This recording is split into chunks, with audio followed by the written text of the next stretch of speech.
समाधिस्थस्य स्थित प्रज्ञस्य, जो अपने स्वरूप में स्थित प्रज्ञ व्यक्ति है, जिसकी बुद्धि अपने स्वरूप में, अपने साक्षी में, अपने प्रकाशक में टिक गई है, अचल स्थित है, निश्चल है, ऐसा जो स्थित प्रज्ञ है का भाषा, वो कैसे व्यक्त होता है। भाषा माने कैसे प्रकट होता है, कैसे भाषित होता है, उसकी परिभाषा क्या है, उसके व्यक्तित्व से क्या झलकता है।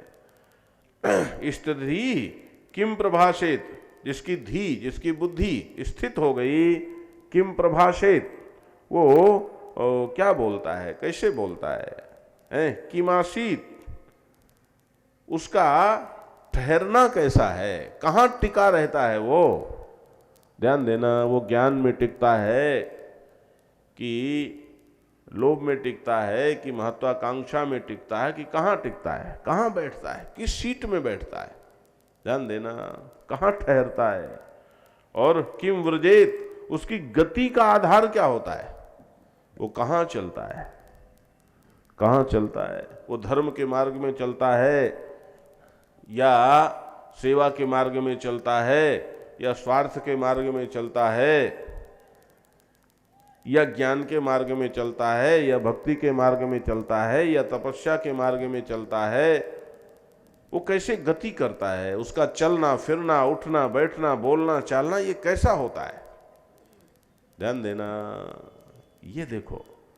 इसीलिए मैंने आपसे पहले कहा था, गीता कोरा सिद्धांतवाद नहीं है, ये जीवन दर्शन है। अब भगवान ने एक सिद्धांत दिया तो अर्जुन उसको जीवन के व्यवहार से जोड़कर पूछ रहा है। श्री भगवान वाच, भगवान कहते हैं, प्रजहाति यदा कामान सर्वान् पार्थ मनोगतान आत्मन्येवात्मना तुष्टः स्थित प्रज्ञस्तदोच्यते। कि अर्जुन, यदा, जब मनोगतान सर्वान कामान प्रजहाति, मन में आने वाली जितनी कामनाएं हैं वो सब छूट जाती हैं,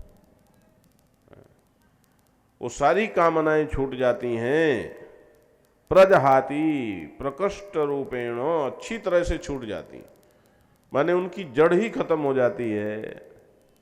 मन में कामनाएं आती ही नहीं हैं, तब आत्मना आत्मनि एव तुष्टः, वो अपने से अपने में ही संतुष्ट रहता है। उसे अपने सुख के लिए किसी और की आवश्यकता नहीं है। ऐसा जो व्यक्ति है उसे स्थित प्रज्ञ बोलते हैं। ध्यान देना बंधुओं माता, वो स्थित प्रज्ञ है।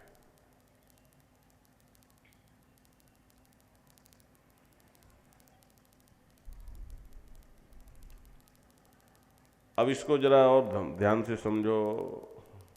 अपने से अपने में तुष्ट होना क्या है। तो भाई हमें ये चाहिए, ये चाहिए, ये चाहिए, कि क्या, क्यों चाहिए। जो कुछ भी तुम्हें चाहिए, उस चाहिए के मूल में क्या है, उस चाहिए के उस परिणाम में क्या है। ध्यान देना कि क्यों चाहिए, कि उससे सुख मिलता है। अब जरा ध्यान से सुनो बंधुओं माताओं, सुख क्यों मिलता है और सुख कहां से आता है, कहां से आता है। मान लो तुम्हें कोई चीज चाहिए और वो चीज बाहर है, तो जब तक तुम उस चीज का चिंतन करते हो तब तक चिंतन करने के कारण तुम्हारी वृत्ति जहां वो है वहां जाएगी। ध्यान देना, वस्तु बाहर है तो बाहर जाएगी, बहिर्मुखी तुम्हारी वृत्ति होगी और इसीलिए तुम अशांत रहोगे, तुम्हें अच्छा नहीं लगेगा।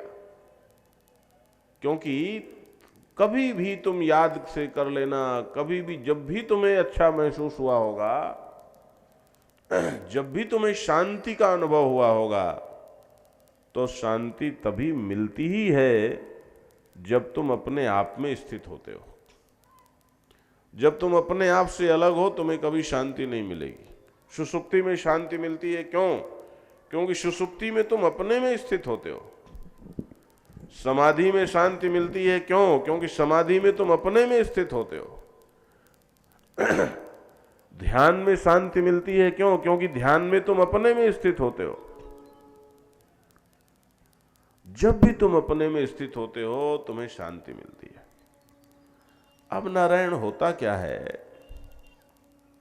कि जिस वस्तु की तुम कल्पना करते हो बाहर है, उसके बारे में सोचते हो, तो तुम अपने घर से बाहर हो जाते हो, अपनी आत्मा से निकल जाते हो। तुम्हारी चेतना बाहर की तरफ दौड़ने लगती है।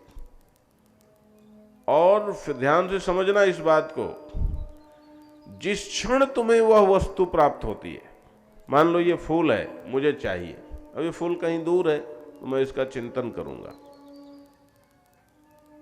तो मेरी चेतना बहिर्मुखी होगी, मैं तनाव थकान अनुभव करूंगा। और जिस क्षण ये फूल मेरे हाथ में आया तो इसके हाथ में आते ही इसकी ओर दौड़ने वाली जो मेरी चेतना है वो ठहर जाएगी कि नहीं ठहर जाएगी? बोलो। वो ठहरेगी।